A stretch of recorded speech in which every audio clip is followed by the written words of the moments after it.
Okay, this is the rest of the litter. This is a female, really beautiful bitch. The head profile is fantastic. In fact, I've got to say that I think she's got one of the best head profiles in the litter. She probably wouldn't be the first one to pick, as you'll see the array of puppies. Yeah, just very balanced top line, very good bone. I love the flashy socks that they have. Great female puppy. Here you go.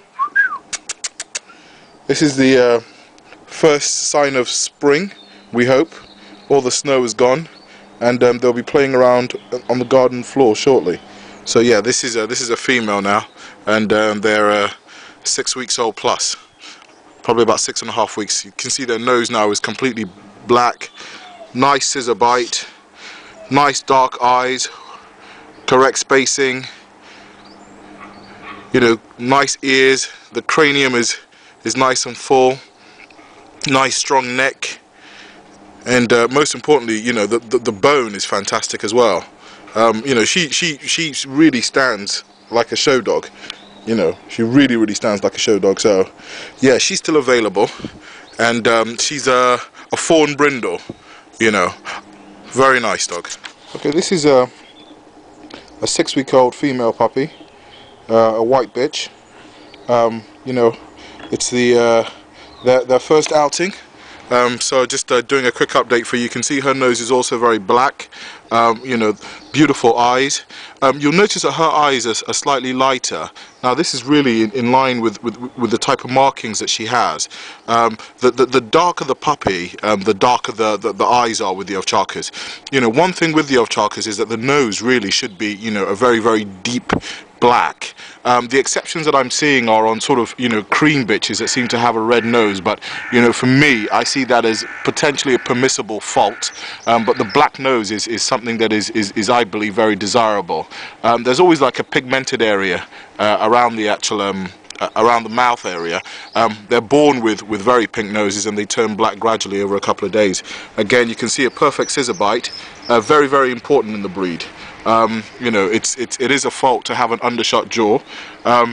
Nice bone, very lovely coat type. Her coat type is slightly denser than the puppy that I showed previously. But again, that is there are few coat varieties within the actual Central Asian Ovcharka. Some have a very smooth coat, and some have a slightly denser coat. In fact, there's even a coat that's slightly thicker than this. Beautiful bitch. She's predominantly white. Again, fantastic profile, already a very balanced top line, good bone. She does look very feminine, so lovely bitch. Okay, this is a 6-week-old male, fantastic dog. I keep saying how much he looks like Diesel. He really does look like his uncle. Again, you can see that his eyes are much darker. And again, that's due to the fact that his coat is much darker as well. The lighter the coat, the lighter the eyes. But as puppies anyway, but the puppies generally will become darker. Lovely black, mask here. Again, you can see the nice deep, pigmented nose. Again, we have scissor bite. All the teeth are coming through nicely. Amazing bone on this dog, and the shoulder. There's so much power. You can tell this is a male. Again, the tail carriage. Yeah, this breed is normally docked and the ears are cropped, but I've got to say I think they do look nice with their ears and their tails.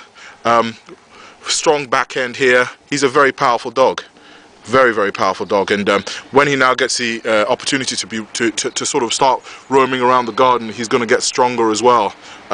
My puppies are raised on sawdust. After they're 3 weeks old, they are put into a pen area that has a lot of sawdust in it, and that sort of, I think, recreates like a soil environment. If you think back to the origin of wolves or foxes, they will give birth in a den area, and it will be soil.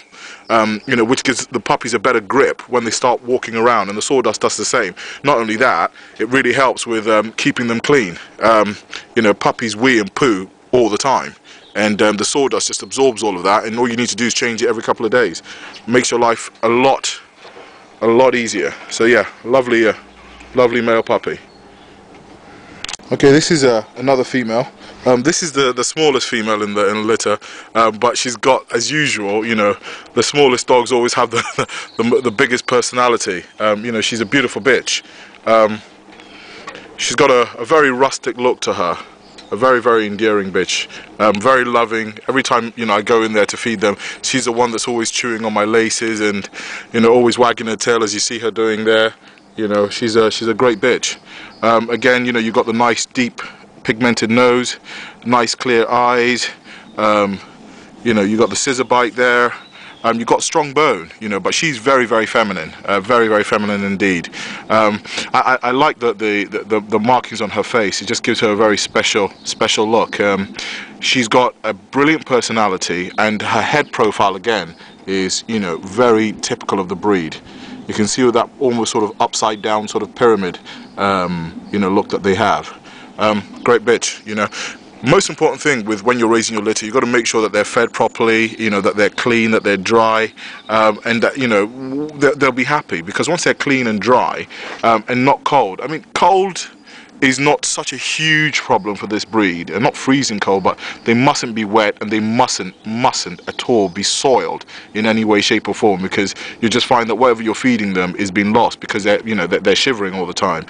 You know, adequate heating should be provided. I mean, I raise my puppies right up until they're sort of 3.5 weeks old inside anyway, and the pen area that I have for them is, you might as well call it being inside, because, you know, I've got like a radiator in there for them.